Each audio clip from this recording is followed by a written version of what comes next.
Hey man, say man, it's your boy DAALIGHT, man, Daylight TV, back at y'all with another one. And on this trip, we're gonna be reacting to a news clip revealing that Jay-Z has been named in a lawsuit for allegedly sexually assaulting a minor along with Diddy. So hit that like and subscribe button, and if you're really mobbing with the content, hit that notification bell as well. I'm gonna run the video. Let's get into it. Rap and media mogul Jay-Z now accused of raping a 13-year-old girl in 2000 along with Sean Diddy Combs. Now, this lawsuit was originally filed back in October in the Southern District of New York, listing Diddy as the defendant, but it was just refiled today to include Jay-Z now, whose real name is Sean Carter. Of course, he's the husband of Beyonce. The anonymous accuser alleging the assault occurred after she was driven to an after-party following the MTV Video Music Awards.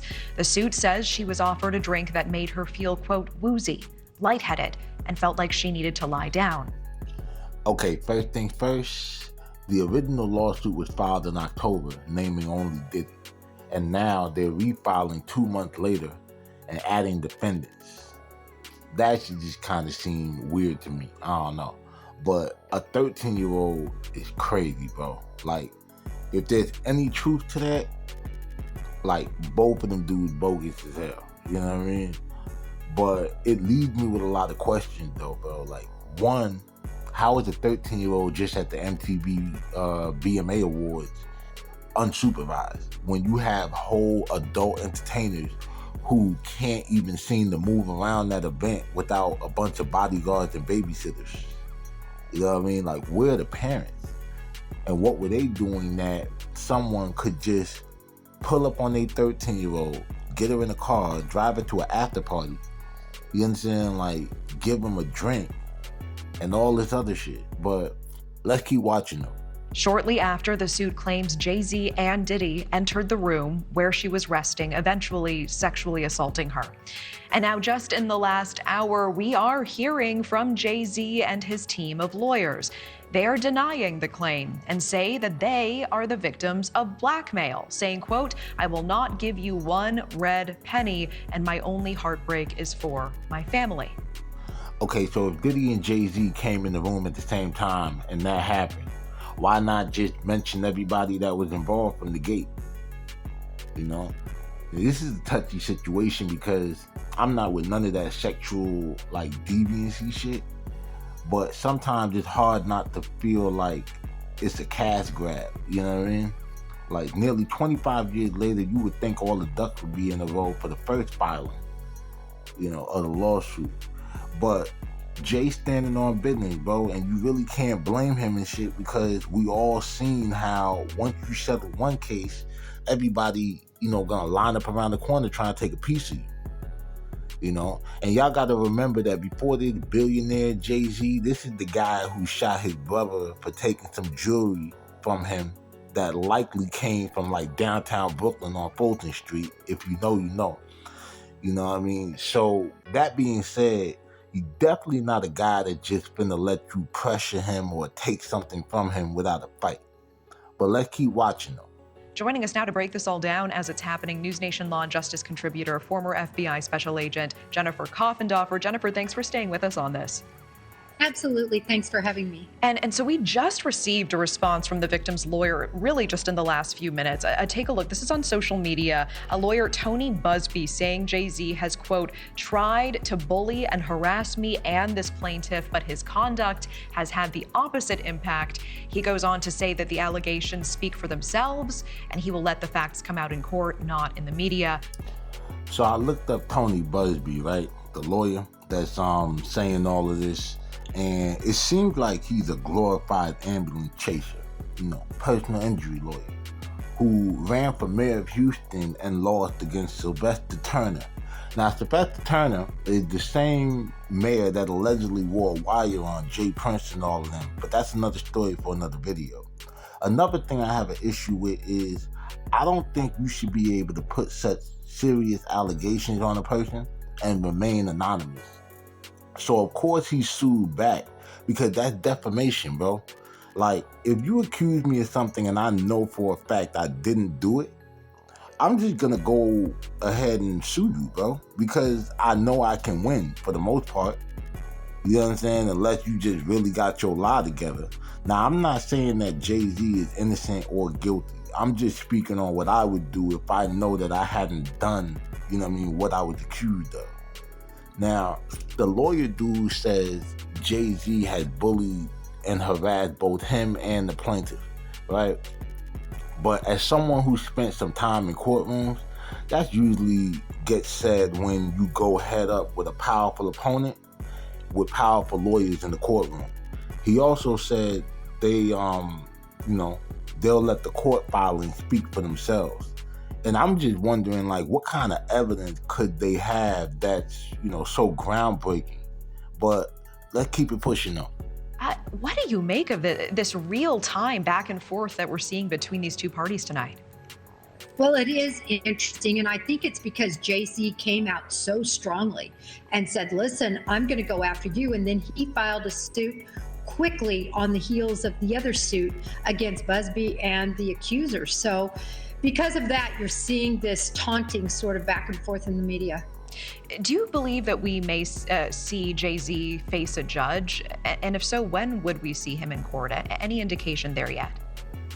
Well, we're definitely going to see him, I believe, on this suit. There are so many details. They describe a house, a driveway, another woman being there. They discuss about a driver taking her. So she's locked into this story now, and that means there could be additional witnesses to corroborate her story or refute the story. Yeah. So the groundbreaking details are that there was a house described, there was a driveway described, and there was a car in the driveway described. Now, last time I checked, houses had driveways, driveways had cars in them. You know what I'm saying? Like, she also said there's another woman there, but actually, there was only one woman there, sweetheart, because if you were there and this truly happened, and you were 13 years old, you were a little girl, So now I'm wondering if this is a collaborative effort between either the girl who was 13 at the time and the driver who took her to the party, or the woman who was there, or everybody was involved, you know what I'm saying, trying to get some money. Because we already saw in the Diddy situation where there was a girl who offered her boyfriend money to go along with her story about Diddy violating her.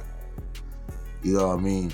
So, if that's the case, my question for them is the same for the parents. Like, how could you know that this type of stuff was going on with anybody, let alone children, and you just be quiet this long? But hey, let's keep going on. You mentioned the specificity of the details really stand out to you in this filing. Do you find it strange that the filing originally did not include Jay-Z, just Diddy, and now Jay-Z is suddenly added today? I mean, does that make Jay-Z's addition in any way less credible, or is this not in fact so unusual?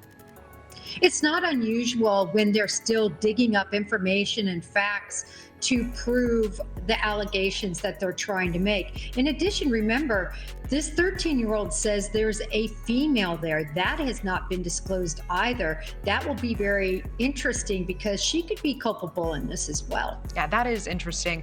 Do you expect we are going to be seeing other celebrity names added and refiled in other lawsuits involving Diddy? I do. I think this really has a web that wraps around many different people, and I think we're going to see a lot more people named. Tell me more about the details of any potential blackmail. We do see Jay-Z and his team really coming out swinging, making that allegation.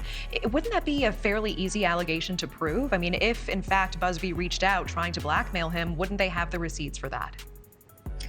Well, what happened was Busby reached out and offered a mediation session, said that his client was amenable to that. I think that is what Jay-Z is sort of extrapolating as being some sort of, extortion or bribery situation. And really, that shouldn't be seen in that light.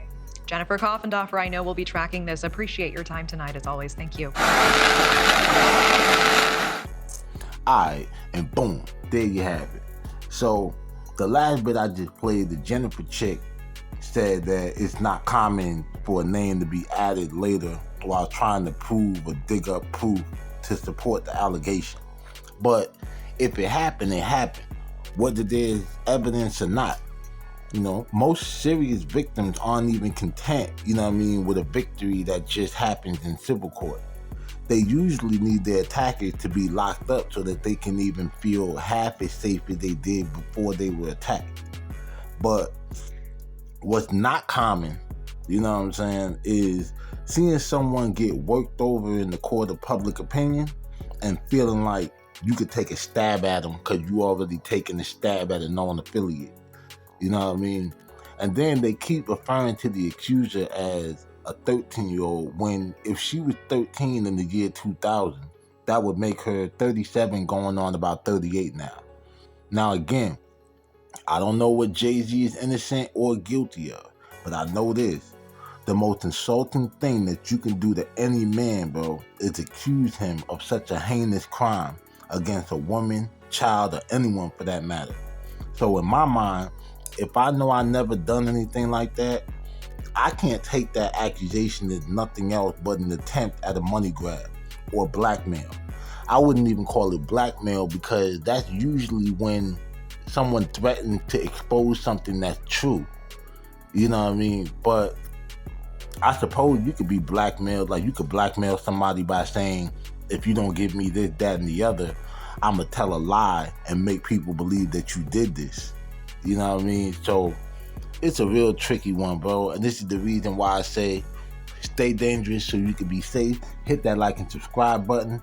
And let me know what y'all think about this in the comments, man. It's your boy DAALIGHT, DAALIGHT TV. I'm out.